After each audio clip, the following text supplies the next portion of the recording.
안녕하세요 여러분. 당신의 생활에 직접적인 영향을 줄 가장 중요한 뉴스, 바로 2025년 정부 추경과 전국민 민생지원금 지급 소식입니다. 지금 이 시기 누구는 장사 접고 있고 누구는 대출 연장을 거절당하고 누구는 식비조차 줄이고 있습니다. 이런 상황에서 정부가 마련한 전국민 25만원 지급안 어떤 분에게는 큰 위로가 될 수 있고 어떤 분에게는 실질적인 도움의 시작이 될 수 있습니다. 오늘 영상에서는 이 지원금의 배경부터 지급 기준, 방식, 예외, 신청 요령, 주의사항까지 하나하나 쉽게 그리고 풍부하게 설명드릴게요. 놓치지 마세요. 2025년 추경 왜 갑자기 이렇게 크게 편성됐나요? 정부가 발표한 2025년 하반기 추경 규모는 약 30조 5천억 원. 이전 정부들과 비교해도 꽤 큰 금액입니다. 그렇다면 도대체 왜 이렇게 급하게 그리고 크게 편성된 걸까요?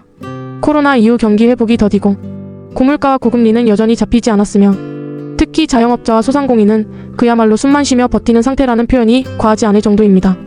정부는 이번 추경을 통해 내수 회복에 마중물을 붓겠다는 계획이고 이 계획의 중심에 바로 전국민 민생회복지원금이 있습니다. 전국민 지급이라는 말 믿어도 될까요?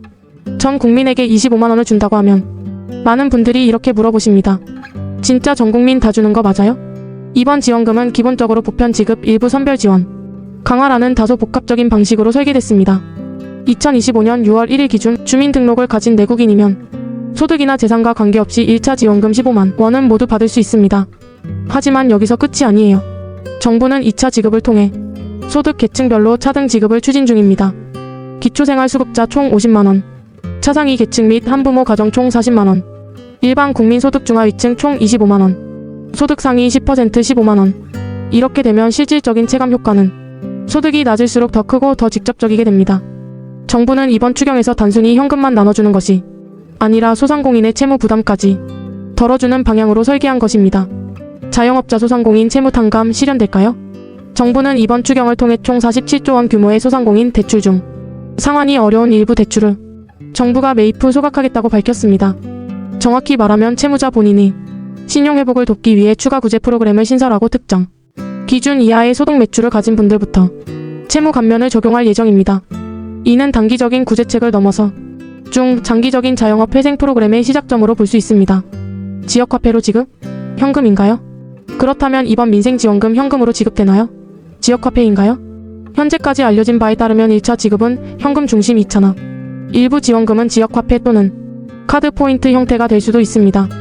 특히 비수도권 지방 소멸 위기 지역엔 지역화폐 할인율까지 높여서 지급할 방안이 검토 중인데요. 이는 단순한 돈 지급이 아닌 지역 소비를 유도하고 지역 상권을 살리는 구조를 만들어가겠다는 전략입니다. 지급 시기와 절차 꼼꼼히 정리해 드릴게요.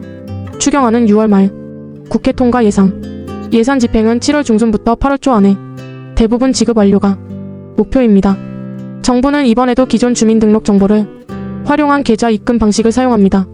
그래서 대부분의 국민은 신청 없이 자동 지급됩니다. 다만 다음과 같은 분들은 신청이 필요합니다.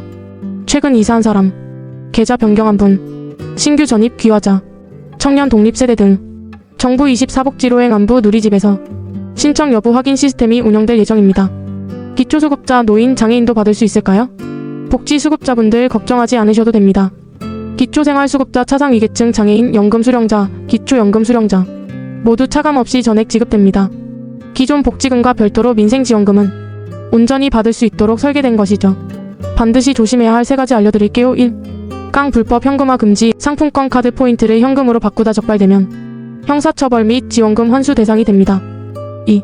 명예 도용, 대리 수령 금지 타인 명의로 신청하거나 몰래 계좌 등록은 부정수급으로 추적되며 신고 포상 제도까지 운영 중입니다. 3. 피싱 문자 가짜 링크 주의 지원금 지급 문자, 링크 클릭 금지. 정부는 정부 24복지로행 안부 공식 앱 외에는 그 어떤 링크도 보내지 않습니다. 이 돈 어디에 쓰면 좋을까요? 생필품, 식료품 구입 병원비나 약값 교육비 등록금 보조. 소상공인 가게 이용 지방 여행 소비도 가능. 소비를 통해 자신의 삶을 회복하고 지역 경제도 함께 살리는 기회로 활용할 수 있습니다. 단 유흥비나 사행성 사용으로 적발될 경우 불이익을 받을 수 있으니 주의해주세요. 오늘 영상 도움이 되셨나요? 여러분의 권리는 스스로 챙겨야 지켜집니다. 지원금 그냥 흘려보내지 마시고 내가 받을 수 있는 혜택 꼼꼼히 챙겨가세요. 더 많은 복지 소식, 실생활 정보 원하시면 구독, 좋아요, 알림 설정 꼭 해주시고요. 궁금하신 점은 댓글로 남겨주세요. 다음 영상에서 또 인사드릴게요. 감사합니다.